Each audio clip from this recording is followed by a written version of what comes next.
So if you've been kayak fishing for a while, you probably have pushed your fishing day beyond its safe limits. And what I mean by that is the winds were probably too high, might have been a thunderstorm watch, whatever the conditions might have been, flood warning, you went out anyway and you got away with it. God, I don't know what to do. If you're watching this video, you got away with it.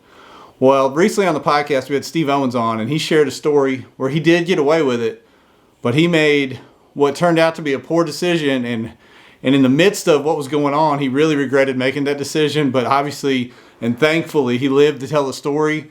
We're going to get into this podcast clip where he does tell us a story of a harrowing story out on the lake where he pushed it beyond where he should have in a kayak fishing tournament. Man up, or woman, whoever was hurt there, help patch him up and maybe be on his way. So good for you, Ryan. But Steve-O had a I'm gonna call it a near miss of your own this weekend, sir, which was much more serious than I once realized after I talked to you the other day. So glad you came out unscathed pretty much. But man, we wanted to have you on early tonight to talk a little bit about angler safety and what happened there. You don't have to go into details of what happened, but just how that kind of affected you and kind of give you a little reminder of what we're doing out there, right? Yeah, man. So just, like me and you talk, just to kind of be quick and concise about it so that you guys can get to the champions here in just a minute. Saturday I went out and on Guntersville, and a lot of people don't know that it can get like it can get. And, we had, gusts and stuff up to about 30. And so, played it safe, went and fished some other areas in the morning. In the evening, I went up to where I like to fish a lot.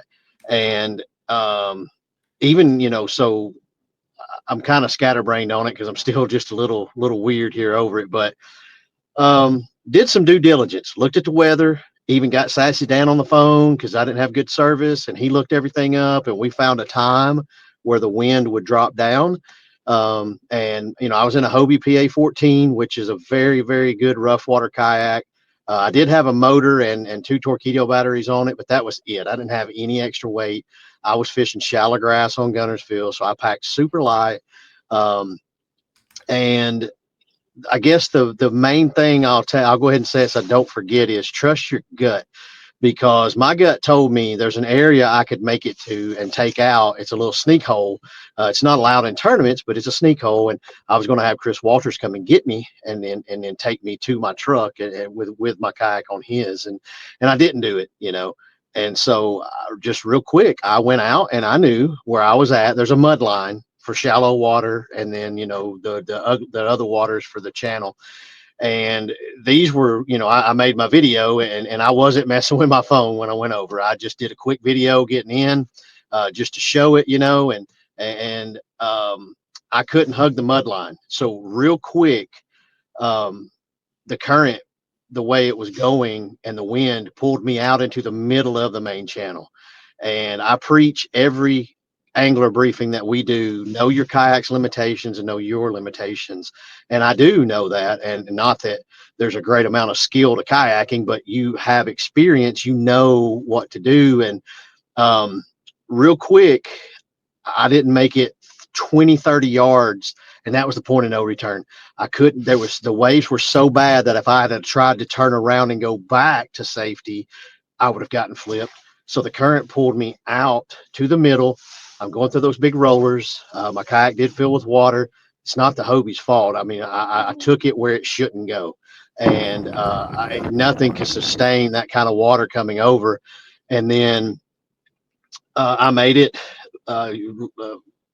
200 yards from my takeout, and and the whole time we're obviously all praying. We're in rough water, and I felt safe. I because the Hobie can handle it, but real quick, it was blowing out of the southwest, and when I had a small dog leg to get to the ramp, that west wind hit and it started blowing me sideways, and I no longer could turn and hit the waves head on. Nothing I could do. I couldn't go slow with a motor because I didn't have enough power to steer, so I had to be going fast to be able to do anything. And in a split second, I'll just share with you, I literally because again, I'm by myself now. They knew where I was at. My wife always I do a little safety recap. My wife, I drop a pin where I launch, and I send her a couple of names of people in the area, and I let them know where I'm at, because we fish alone a lot. And so someone would have known I didn't make it back to the ramp. But what actually happened was real fast. When I knew I was going over, I literally was like, Lord, I've been praying for you to get me to safety. Why am I going over? And just plain as day, the Holy Spirit was, you're going to be okay. Just stay calm. And so my buddy Ferguson had gotten hit in the head with his kayak when he flipped on Kentucky Lake. So luckily the Hobie H rails are right there. And as I was going over, thankfully I had the forethought to grab that H rail, bring it over with me. And now most people won't be able to do that, but I felt like I had enough control with my body structure to hold that kayak off of me. And I'm glad I did, because when I went under, I pulled myself back up really quick and my PFD didn't go off. Mm. So I Was sat it there. an auto inflate? Was it supposed to be an auto Yeah, inflate? yeah. And so wintertime, I use a foam one.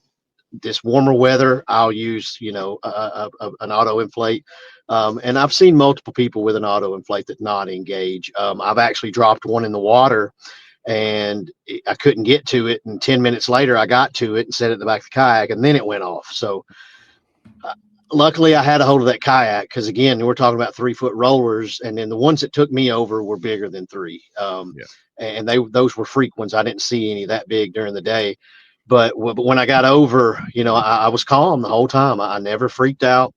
So I got my bearings and held onto the kayak, and then felt around, and I felt my phone floating, which at the time was the only thing I could think about so that I could let someone know I was in danger. But then I found my pull cord and I inflated the PFD. I held on to the kayak for a moment because I've heard about them deflating as soon as you inflate them. So I squeezed it a few times and felt like it was rock hard and going to hold me up.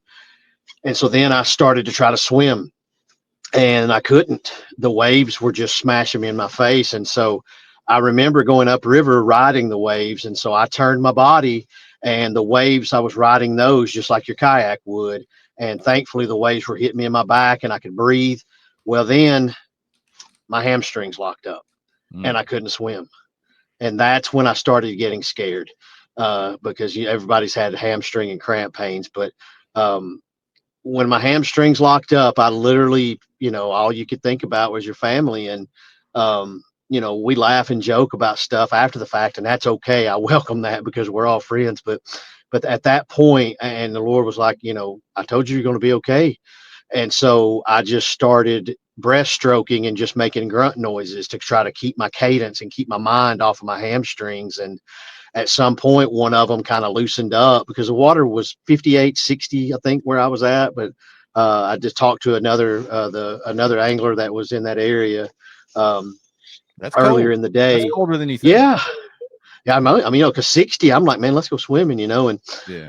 but my hamstrings locked, and that was it. And I was like, well, all you can do is stay buoyant and tread water and let it take you where you go. Otherwise, you'll wear yourself out. And I don't know how long it was. It seemed like a split second, but I was back to shore. And then I got out, and I had something else we do. I have, being a TD, I've got EMT numbers in my phone. There's an Alabama parks worker that lives very close there, and I called him. Well, first I called, my wife, Daniel, and them to let them know I was out of the water and okay, but I needed help. And then because at this point I'm on the bank, so it's not like I needed to call 911 emergency, but we've got so many people down there that have boats. And so I called the game warden guy, and within 15 minutes he had came and got me, and we went and got my kayak out. But the main thing, like I'd mentioned in the beginning, is I should have trusted my gut. I should have not ever been in that kind of water. We cancel tournaments for that reason. And so I really just wanted to highlight to people that what happened to me was very, very serious. Because again, had I not grabbed a hold of that kayak, even if I'm a good swimmer, you can't swim in that kind of water. And then my hamstrings cramped up. So, I'll continue to wear an auto inflate when I fish, but if I'm traveling, like from to and from, then I'll have a foam one with me. I can't fish in a foam one in the heat. COVID made it where extreme heat just zaps me. But I stress to everybody, and maybe we come up with one, a safety checklist of sorts. Let someone know where you are, drop them a pin, check PFD, the whole 9 yards, because as TDs, we do have to go through the agitation of people with navigation lights. They want to just do the bare minimum or do a lot of DIY instead of understanding that those safety lights are not just a checklist item. They're there for you to not get ran over. Right. It's not just so that you can launch and beat the boats to your spot. It's there to save your life. And and that's just really, I wanted to just, I guess, maybe bring some awareness to it, because we all do have a voice. And again, we've always appreciated y'all's platform. And so, Yeah, man. I just, we talked on the phone the other day. Like I said, I didn't realize that right off the jump how serious it was. And before we get off the phone, it was like, sometimes with the evolution of all these boats and the evolution of technology and all the stuff we put on them, we forget we're all still in kayaks, right? We You're kind of right. feel like we're in invincible boats, and taking conditions in consideration. That's a lesson we all need to take from what happened to you. Yeah, like I told you, I stayed calm the entire time. Got home, and I mean, I've always been I've in my previous employment, I've always been, at my chemical plants and stuff. I've always been on rescue teams, and so you get in situations where you got to stay calm and think, and I think some of that did help me. I had a situation with Rod Merritt in Maine where we rescued some people before they had hit a point of no return and flipping their boat. And I think it's that training. So I mean, you got to go through these mental exercises sometimes. And to your point, I think we all have done this long enough, and these kayaks are big and spacious that we do. I mean, we do over rig them because I'm 280, 290, depending on what I eat for breakfast, and then you start putting batteries and stuff on these kayaks. You may have 100 pounds to play with, but now that kayak is that much deeper in the water, and you've got no room for error there. So just be mindful of it. But the biggest thing is trust your gut. I easily could have avoided it just by giving somebody a call. That would have been there in a heartbeat. Yeah. But I wanted to give it a shot, and within 20 yards, that's how long it took for me to not be able to go back. 20 yards. If it may be shorter than that, but it didn't hit me until yesterday, like when you and I had spoken yesterday, 2 days after. Sunday, I was just exhausted. My body was tired, just, a little bit of mental drainage. But then yesterday, just, Jordan got home, and, it hit me then. I cried all day. I mean, I just, man. You had me choked up on one the phone, thing, brother. amen. If I hadn't grabbed that kayak, Yeah, man. Hey, look, everybody in the comments saying glad you're safe. It's a good lesson for them to all learn. Johnny saying more people need to see this and hear this. We've all pushed it beyond where we should. It's not, we shouldn't do it. You know what I mean? And take it from Steve, TD extraordinaire here, and angler that's been doing this a long time. Learn from his lesson here, because this is the scary stuff. Mother Nature's no joke, right, Steve? When it's rolling out there, you got no control over it, and no matter what you beg and plead, it's going to do what it wants. Yeah, that's right, so, man. Yeah. Well, thank But you I for sharing your appreciate you story with guys. us, brother. Thank Man, you. I'm going to clip this out and make sure I share just this little story on Twitter, Okay. Facebook, whatever, so people can see it and hear this important story. But man, I appreciate you being willing to share. Hey, look, don't you leave without telling me bye, Steve. I love you, man. Did you get that boy in that hammer chopper? Yeah, got his souvenirs still on me. It was we got a dramatic little episode tonight. Wow. Yeah. Well, there we go. Man. Heck yeah, man. But y'all catch up. I hate that I missed the recap of your another Steve-O disaster. This one had not one beer involved in it too. So there you go. So a lot of lessons to learn there. I hope you appreciated Steve being vulnerable and sharing that story with us. We're all fishing out of tiny plastic boats. It's not, no matter the competition, no matter the stakes, no matter the money or trophy or whatever on the line, there's people at home counting on you to make it home at the end of that fishing day. Don't push it beyond the limits. If your gut tells you, don't do it. If you know better, don't get out there in those dangerous conditions. It's a cliche, but it's safety first. Please be safe when you're out on the water.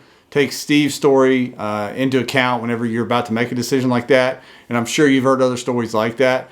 Any safety stories you have, or any words of advice for those that see this, put them in the comments and let them know, hey, it's not worth it to get out there in those dangerous conditions.